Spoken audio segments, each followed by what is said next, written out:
Hello, welcome to PERE, where we help everyday people build wealth through real estate. Today, we're talking about the not so glamorous side, but just as important part of the game, and that is insurance. So today, I've brought on Victor. He's a insurance broker, and he's going to tell us the ins and outs of everything that buyers and investors need to know. So thank you for being on.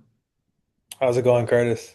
Good, good. So you and I had met at the Lending on Tap event. So what did you think of that?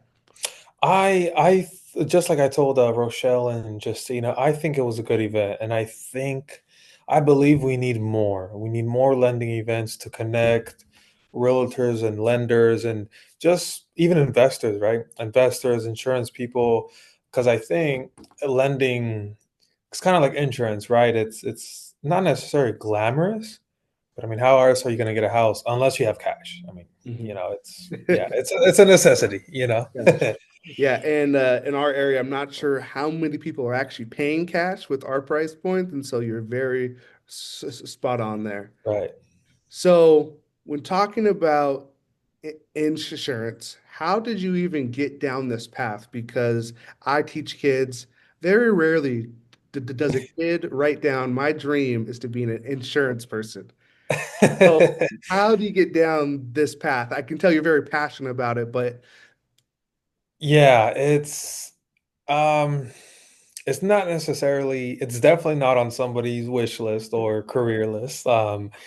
In some cases I think it should be only because it's extremely underrated. It's not glamorous like you said, it's not necessarily sexy. Well, it can be depending on what type of niches you're in, Mhm. but I stumbled upon it just looking for a sales role. I back in when I was a lot younger, I would work with ADT, the security company, and Mhm. I would door knock, dude. I would door knock from 12 to 7, 18-year-old kid. I didn't know what I was doing, but I would door knock and people would answer. Some would be nice and kind.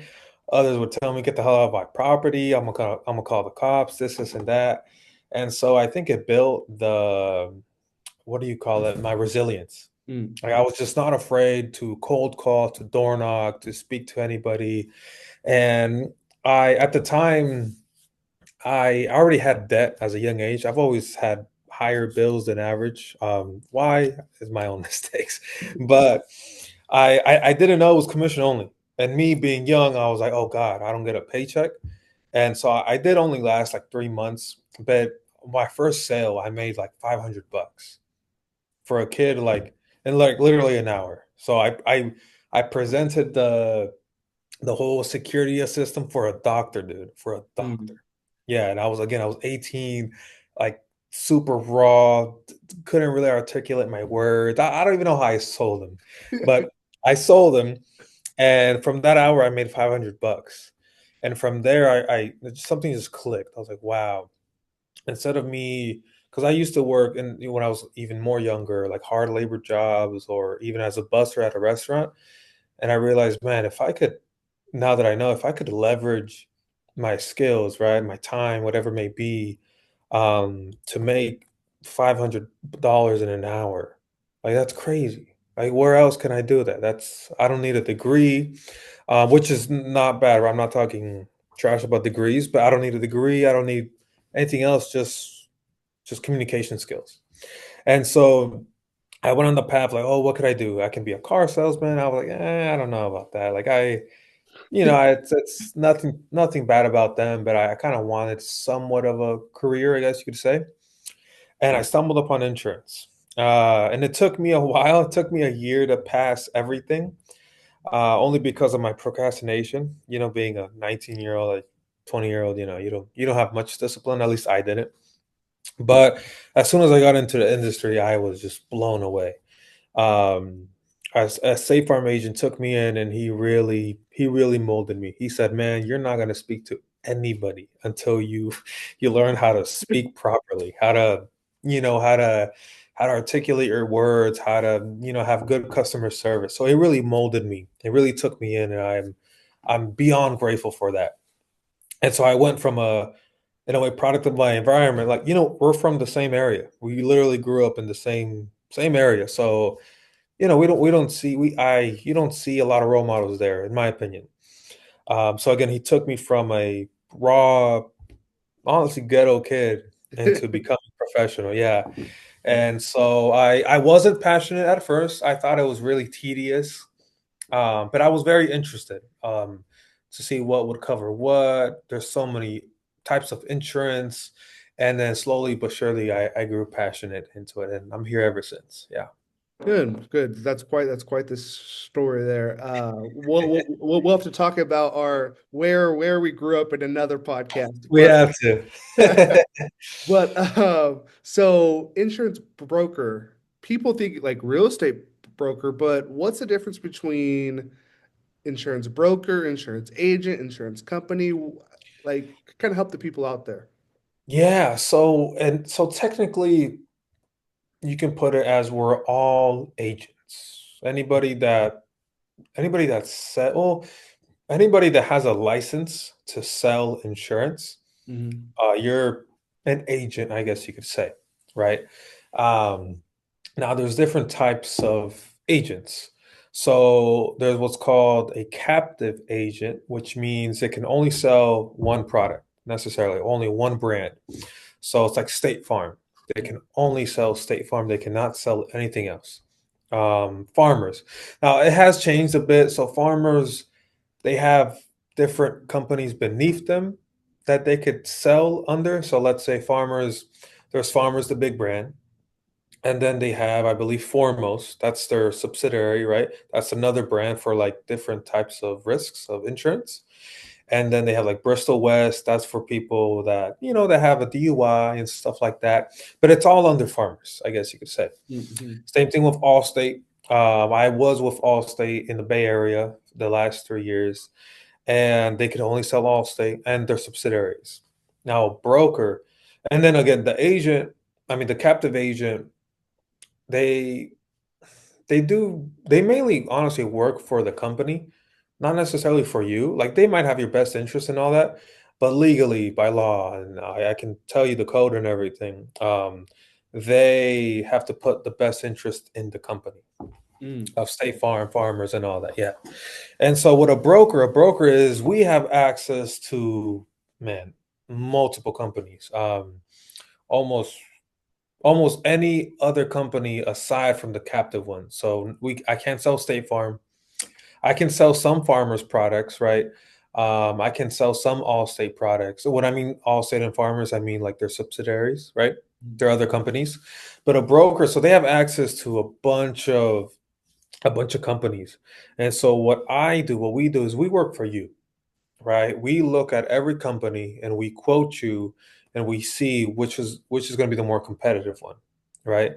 And they, I mean, every agent's different, right? But we have agency standards, so I'm not going to be the one to write you on liability, which means just whatever the state requires, 25K slash 50K slash 10K, and I can go deeper what that means later, but that's the state minimum. I'm not going to do that. That's the worst thing you could have. That's literally, if you ever get sued, you get into an accident, anything like that, let's just say, and you can't pay any of it, the claim, right? Your wages can get garnished. So it's like having another 25% tax on top of your already what 20-30% taxes here, depending on how much money you make. Yeah. And so again, we work for you. We find the most competitive rate out there, and we keep on doing that. We keep on doing that. We have account reviews every year, or you could even ask us, hey, even I mean, not necessarily the middle of the term, but after your renewal is about to come up, that's when you would say, hey, um, I think I'm overpaying this, and that. Can we check the rates? And then that's where I would go in. Well, not me, but an account manager, my account manager. They would check the rates and see if it really is competitive or not. And then we just switch you. So it really, we basically make your job, well, not your job, make your life easier, as in you don't have to keep on looking for insurance, going through that hassle, quoting and getting different quotes and looking at the differences. We do all that for you. And some companies, they charge a fee, but we personally, we don't. That's all just included. It's just part of our service, I guess you could say. Okay. Yeah, yeah.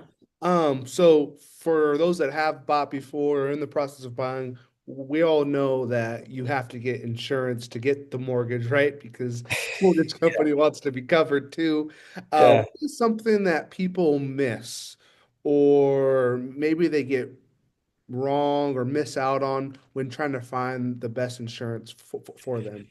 Yeah, I mean, I can get super into the weeds because it's we can talk about this for hours, literally. But I would say the main thing is, and you can look at your policy right now if you're later on after you watch this podcast, it's called coverage A or dwelling coverage. So what that is if the house were to get damaged, burn down, a car runs into it, it happens, right? That's how much that covers whatever that limit is. Let's say it's 1 million. That's the max he'll pay out. So a lot of people, and I get it, right? A lot of people, when they're looking to buy a home, they want the cheapest rate possible, which I get it, right? Sometimes you have to really, really, really, really see and what is it, your DTI, debt to Mhm. income ratio. Yeah, you really need to be whatever, what is it, under 45%, something like that. Just depending on whatever the loan product is. Right, right, right. So and sometimes the insurance could be way too much, and then you need it to, go down a bit. And that's we're usually the last, I guess, barrier when getting a home. And I get at first, you could get the minimal coverage and hopefully you upgrade it, you update it later on. But I would say that is you get super low dwelling coverage um, to the point where it doesn't really cover your home. So I have one example. This gal, she purchased a home. What was it, last year? And she had the minimum coverage, whatever. It was like 350,000, I think, for dwelling coverage. So that's the max that a policy will pay out if it were to burn down or anything like that, right? And her home, one, it's in Bellevue. Two, yeah, two, the square footage out there, some builders told me it's like 400, 450, depending on where you're at in the King County. Mhm. And so she was severely underinsured, severely underinsured. If something were to happen in that home, she's gonna build like a little shed out there with the money she gets. No, literally, yeah, it was that bad. Jeez. And she did it because to qualify, right, to get the home. And like, I understand, but I would be that's the biggest mistake, I would say. Um, if you can, get that DTI ratio good, but then literally a few weeks later, a month later, let's increase the coverage Mhm. and so you could be properly insured. I know it sounds corny and cliche, maybe, but I mean, with Dimitri, right? When we were at that Reeps event, Mhm. he didn't know, but the house got burned down, half of it.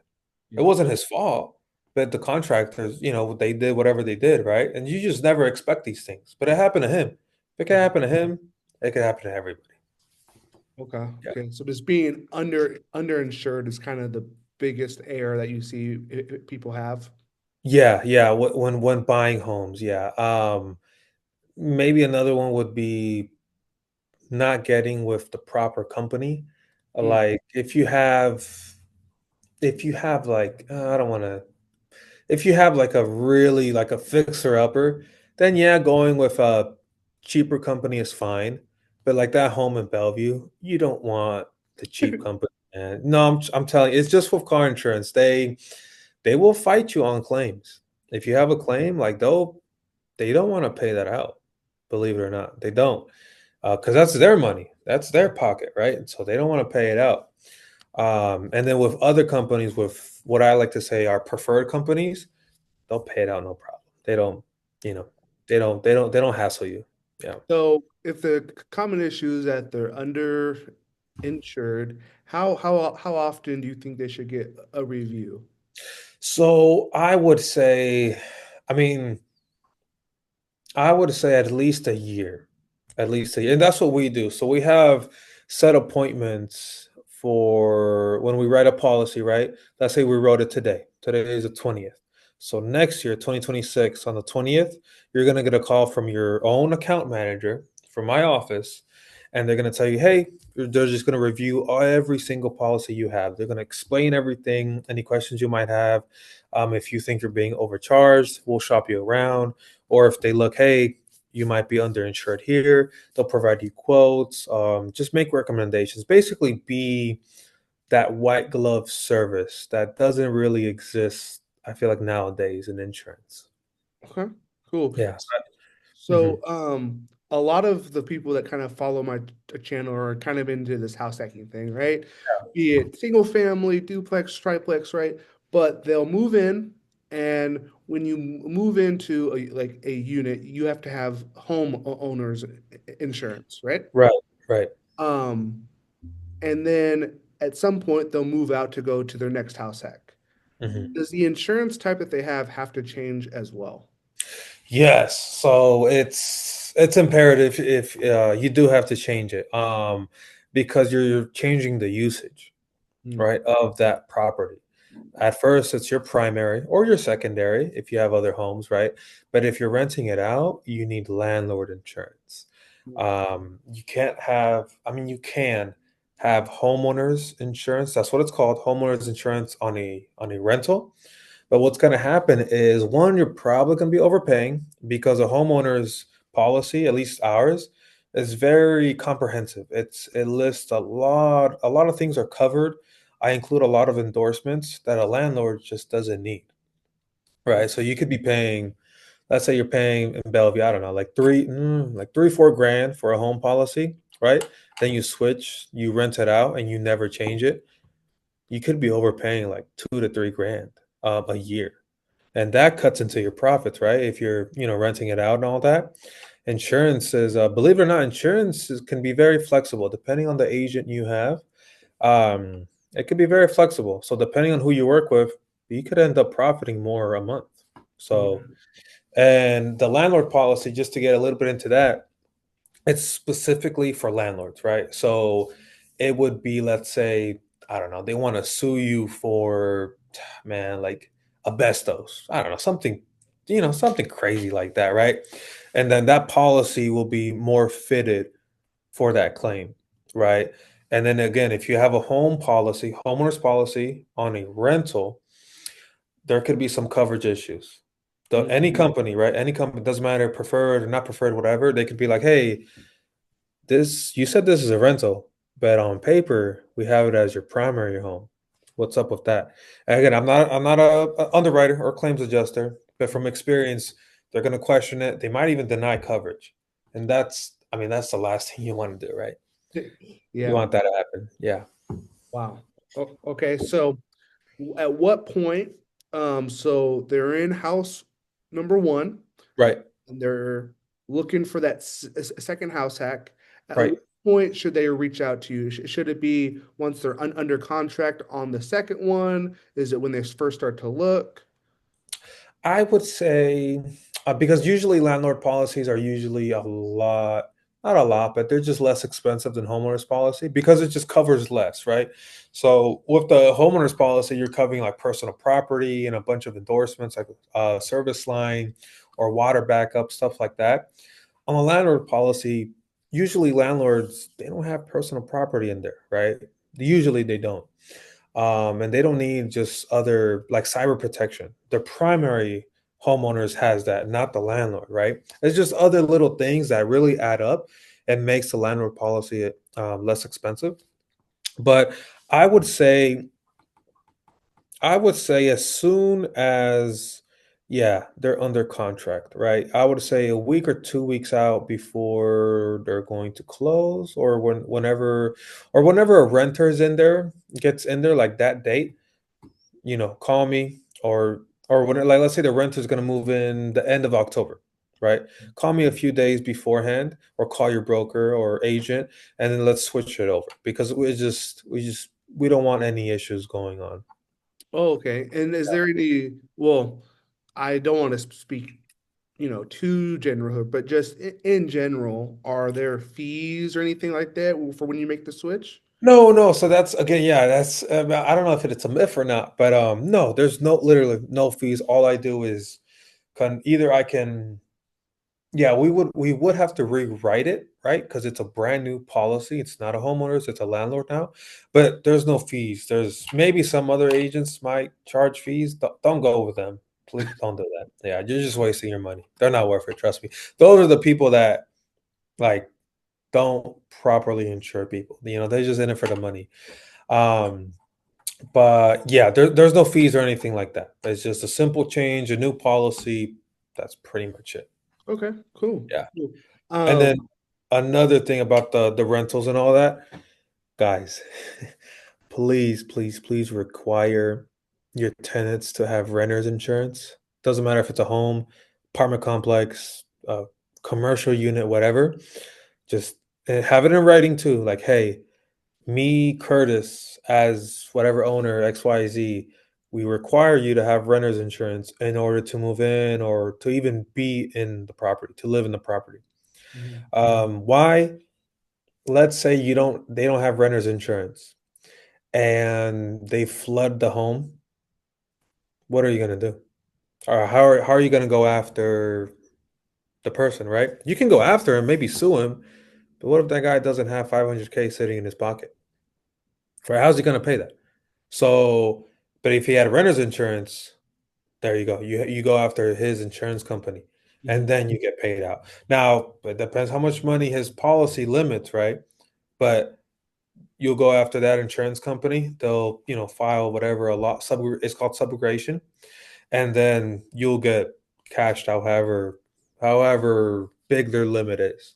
And Oh, then it's really imperative with like condos or like apartment complexes because let's say again they flood the apartment and then it damages other units and all that. That's a huge loss, right? Now all of a sudden you have like what, two, three, four, five units vacant. That's a lot of money that you're missing out, all because they didn't get $10-15 a month renters insurance. And it happens all the time, trust me. hmm. Yeah. So what amount do you think that landlord should say for uh, like the minimum, like $100,000 policy or what? Yeah, so and that's so yeah, on a renter's policy, it would be their liability, Mhm. right? That's how much they would pay out if they were sued by the landlord or by anybody, honestly. It's their own liability coverage. But 100 grand, that's too little. That's that in this time, it's too little. So we write every single policy, the liability to 500K. Every single one. 500K.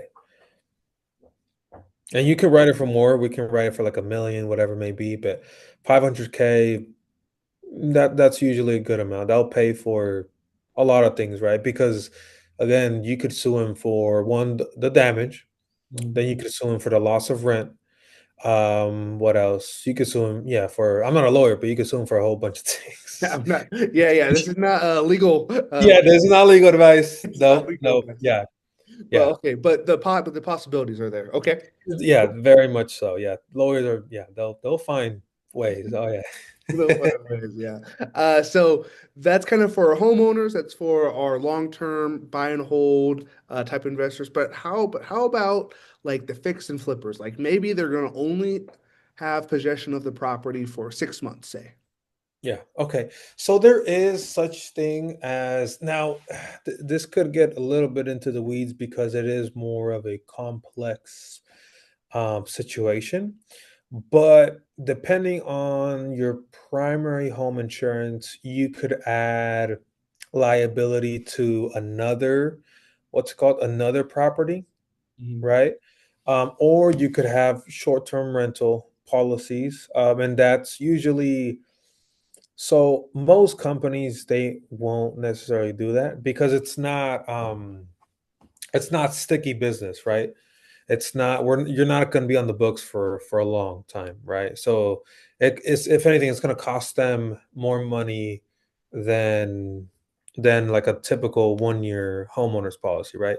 Mhm. So what you would do is get just a short term rental, And now we do have carriers that do that, but just keep in mind it's not that it's going to be expensive, but it's going to be priced accordingly, if that makes sense. Hmm. Um, it might not be as much as a homeowner's, or it could be even more, right? It all depends on the home, on the carrier. So again, it's a complex situation that I mean we could talk about hours for it, but it's definitely possible. Definitely Okay. possible. So, Yeah. but you probably definitely want to get the insurance, but to definitely talk to whoever your agent or your broker is because it can really vary for how long you're going to have it, what the size of the project is, things like that. Yeah. So like let's say I don't know, for whatever reason, you just don't get insurance. And you, for whatever reason, right? Let's say you're buying a cash. You don't need insurance, right? When you're buying a cash. Let's say and the same situation happens to you, like what happened to Dimitri. Your contractors, they burn it down. Right? Now, I guess you could go after the contractor's insurance, right? And then you could get maybe paid out like that. But let's say it was your fault, not the contractor's fault. What are you going to do? You're going to take that, I don't know, 100, 200K loss, or you could file a claim on your insurance for like 25, 5,000, $10,000 deductible and then get paid out. So, yeah, don't again with stuff like that, just don't risk it, people. Just get that insurance, man. I know I like I'm in it, so I really believe in it. But I know, just get it, man. Just get it. Good. Yeah. We are starting to see, especially with the landlord tenant laws, some people are moving away from the long-term buy and hold, and they're doing more short-term Airbnb types or even rent by the room. Is there specific insurance things that we need to be aware of there? Um, rent by the can you yes, can you elaborate more? I've heard the term like that phrase rent by the room. What does that mean? Like you buy a house Mhm. and you rent each individual room of it? Yep. So, Okay, so perfect. Okay, so yeah, so it would still be a landlord policy because you'll cover the whole home, right? That doesn't change. Um, but but you would still just require renter's insurance, right? oh, okay. Yeah, yeah. So just again, you have a tenant, they need tenant insurance. They need renter's insurance. Just bottom line. Okay. Doesn't matter if it's a short-term rental, doesn't matter if it's a long-term rental. If you have a tenant, make them get renter's insurance. Yeah. And then on the actual home or apartment complex, you'll just have the normal landlord insurance. Oh, okay. Okay, Yeah. cool. So it's nothing too crazy there. It was No. Yeah. No. No. And then yeah. Yeah. Yeah. That's pretty much it. Yeah. good. Okay. And then is there any like final advice that you have for first-time home buyers, investors in general? Yeah. So insurance can be your friend, believe it or not. It's they were there at your worst time, right? You're not gonna call me to say, "Hey, what's up, Victor? How's it going, man? How's the weekend?" Maybe I've had calls like that when clients really like me and I like them. Um, but you're usually calling me at your worst time, right? And the worst thing that I can say, or any agent broker can say, is that sorry, Curtis, you're not covered. Mm. That's so make sure you get with the right agent, with the right broker. Look at your assets, right? Look at what you have and think about it. Hey, do I want to pay a little bit of a premium to be with a really knowledgeable broker or agent? You can say no or yes. If you say no, then you might not have the right coverage. But if you say yes, again, you might pay a little bit of a premium. And when I say premium, I mean we'll write you with a preferred company, with a company that might charge you a little bit more than, let's say, State Farm or Farmers, right? Or it could charge you less, right? We look at rates all the time, but in my opinion, I think it's really, really worth it to have just that insurance guy or gal by your side, Mm. right? Because when the time comes and you do need them, you want them to be knowledgeable. You want them to know what your account looks like if you have a 10 rentals, right? You need an umbrella policy, right? Maybe some people don't even know what that is. So it's honestly just get with the right agent, ask a lot of questions. If they're being vague or not as confident, just be like, hey, XYZ, thank you for the call, thank you for your time, but I'm gonna be calling somebody else. Mm, 'Cause they could mess, man, I'm telling you, they could really, your insurance guy or gal, your agent, they could really mess your life up. mm, Just a quick little story.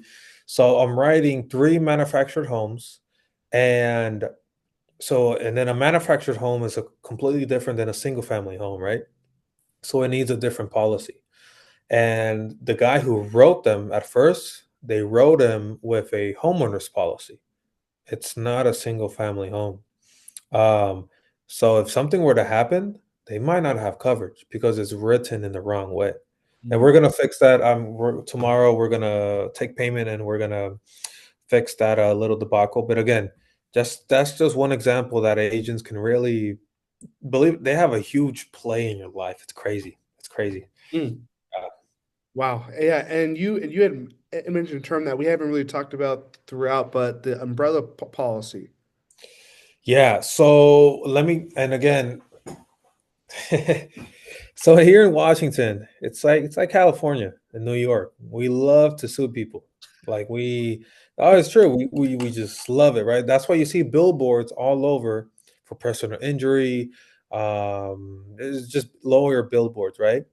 They're there for a reason. They're making enough money to put a huge billboard, right, and pay XYZ every month for the advertisement. So in Washington, there's this business model where foreign investors, somebody from Dubai is or Nigeria, whatever, every other country, sorry, is paying the upfront cost of, let's say, a settlement or a lawsuit, right? Mm, Let's say the lawyer is charging 50K. So some guy in Dubai is paying them 50K for the lawyer fees and all that, right? Um, and they're 90% sure they're gonna settle. And then once they do settle, I mean, they're gonna settle for hundreds of thousands, even millions, right? And they get, I don't, again, it all depends on how they work it out, but they get like 40, 50, 100, 300%. So they put in 50K and they can make an extra 100, 200, 300, 400, 500,000 mm. off of that. And it's all tax free. It's all tax free. So, I mean, if I was an investor, I mean, if I didn't have morals, I'd do that too. Why not? I mean, yeah, I mean, it's crazy. I mean, it's lucrative. It's lucrative, right? So, Mm, what does that mean for you?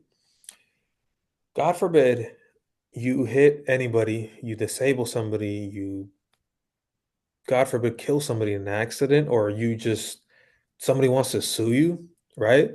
And then let's say you only have state minimum, or let's say you do have a good policy, 500K in liability.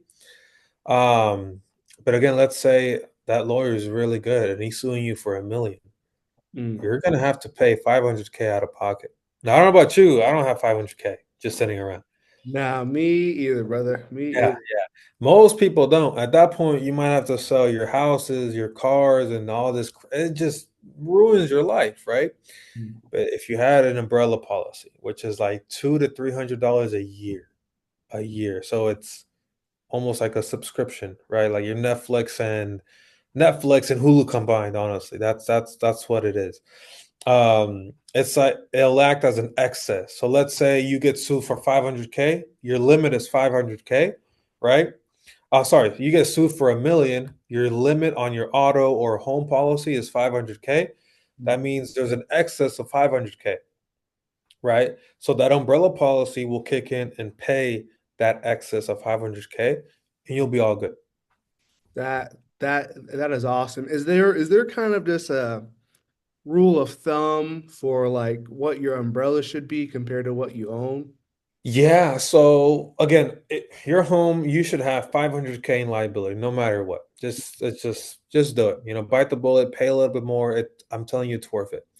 But honestly, it all depends on who you are, right? If you're a kid that's 20, doesn't have a home, just an auto policy, I mean, you could have an umbrella, which like a million. That's like the lowest, which is fine, right? But let's say you're a landlord, you got like four properties, right? Four single family homes. You need like at least, man, like 5, 10 million Mm. dollar umbrella. Yeah. It all depends on how much assets you have. If you don't have many, I still suggest it. It's fairly cheap for what it is. But if you have a bunch of assets, and I'll look at that, right? I have my own little, I guess you could say, formula. But if you have assets, you need more coverage. And then we could write up to 100 million. A Wow. hundred million. Yeah, so those are like, let's say, like politicians or people that are not necessarily famous, but they're pretty known, or Like just have a lot of prominent. assets. Yeah. Yeah, yeah, or yeah, and then there's like commercial umbrellas that cover, let's say, your business and all that. Because Oh. a lot, employees, again, they like to sue, Hmm. uh, and they usually win. So it's very important. Yeah, again, umbrella policies, 2 to 3, $400 a year. Sorry, and once you get higher up in the limits, you're gonna pay more, but that's well worth it. Good. So, very knowledgeable guy, very passionate guy. If people want to get a hold of you, what is the best way? I would say you could DM me on Instagram. That's I guess you could say one of the ways. You could also call me at 253-314-2660. Perfect. Thank Either you so or. much. That will also be in the video description as well. So folks that may have like missed it, you can go check out the video description. And while you're there, please like and subscribe. I'll see y'all next time. And thank you, Victor. Later, guys. Stop recording.